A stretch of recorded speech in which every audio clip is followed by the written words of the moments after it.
So let's do a quick addendum. This one's quick. I just changed out the decompression valve and the spark plug. The decompression valve comes apart, so you really want to change that thing out to an OEM one rather than the Farmer Tech.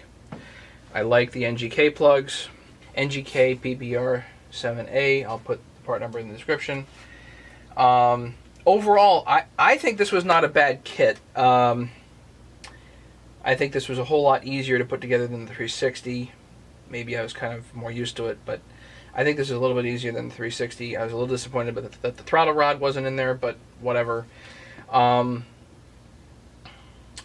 I thought the saw was easier to put together. The one thing that really frustrated me was the crank.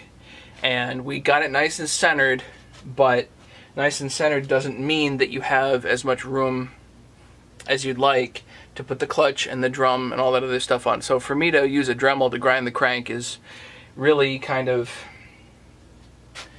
backwoodsy. So I don't like that at all. So what I would suggest is get the PTO side of the crank in, and before you even put the sealer on it, check and make sure the clutch and everything fits. 'Cause you should be able to do that at that point. Just make sure that whole thing fits. You'll probably be good to go. What else? This crank was about, what, 45 thousandths, 48 thousandths from either side. So you might have to move it 20 thousandths this way. And you're going to sacrifice it being in the center, but, you know, oh well. Offhand, that was really kind of the only thing that annoyed me about it. The rest of this, I think, was fairly straightforward to put together. The muffler went on pretty good. Aside for the missing parts and pieces and the fact that I didn't really know the kit very well, I think we did okay. I do like these dual port muffler covers, so we're probably going to stick with those if at all possible, and hopefully have some fun with this full wrap here. I'm going to take it outside and we're going to see if it runs. Man, I hope it do. I just tweaked the low screw just a little bit to give it a little more fuel, and it seems to idle just fine. But we'll take it outside and run it and see how it goes. So that's the quick addendum. Other than that, I think the wiring was much more straightforward on this than the 360, so that helped a lot. And we'll see how it runs. So thanks for watching. I'll put part numbers in the description. Check out HL Supply. The link is in the description if you need any aftermarket parts. Thanks so much for watching. Don't forget to subscribe. Okay, it's like 1 o'clock in the morning, and I just don't have a lot of time. I'm so sorry, guys. I've got this 440 here that I just made up, and these videos may be a little bit out of order, so I might be getting ahead of myself. But I made this up, did all the videos, got it running, took it to Dad's, 3 cuts, and the whole thing goes clunk.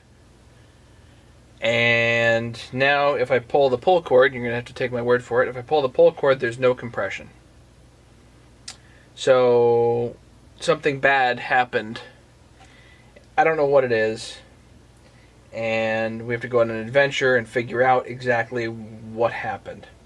So let's do that. I'm going to take the bar and chain off, but then the first thing we're going to do is we're going to pull the muffler cover and see what we can see. It was running okay, not lots of power, but it was running alright. Might as well get a box together, because odds are there's going to be a need for some parts here to be taken off. Might be a lot of parts. So let's take the muffler off and see if we can, or at least the cover off, and see what we can see. Ah, right, I can't see. This is not what I expected.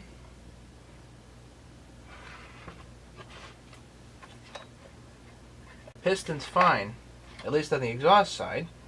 It definitely didn't hook a ring. At least, again, not on the exhaust side. Doesn't look like there's debris down in there. I was convinced this saw blew up. Like blew up, gone. I mean, it pulls over real easy. there's really no compression there. So what the heck happened? Why is there no compression? Ha! The decompression valve's loose. The decompression valve's loose.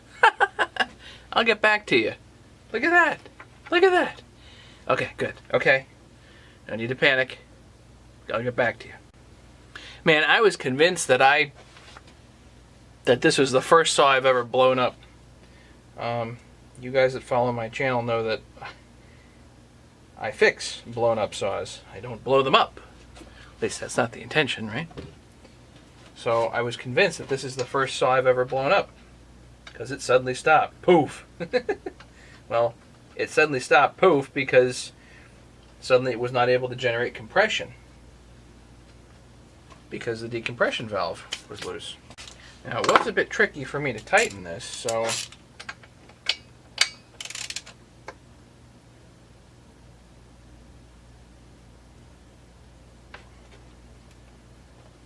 pretty tight.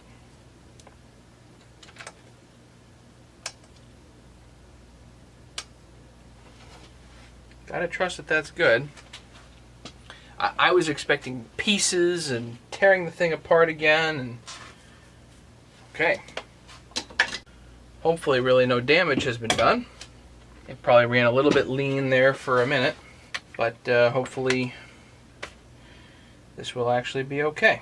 So I'm going to put everything back together and see if it runs. It should. But I'll put everything back together, see how it runs. So back together. It does run.